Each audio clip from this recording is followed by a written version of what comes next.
In this video, I'll be showing you how you can transfer any assets to any Web3 wallet using your Bybit application or your Bybit account.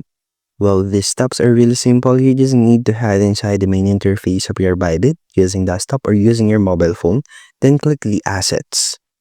Now, once you're inside the assets, you will see the withdraw button here. So click it and then select the asset that you want to transfer to your Web3 wallet. For example, I'd like to transfer some ETH. So select the Ethereum here. And this is the most important page where you have to fill in all these details.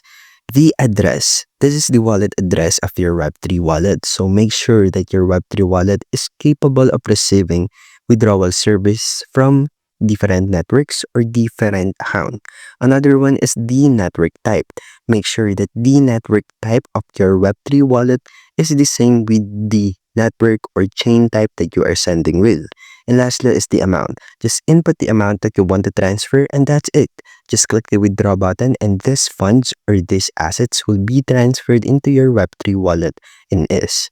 And that's how you can transfer using Bybit to your Web3 wallet. And thank you for listening.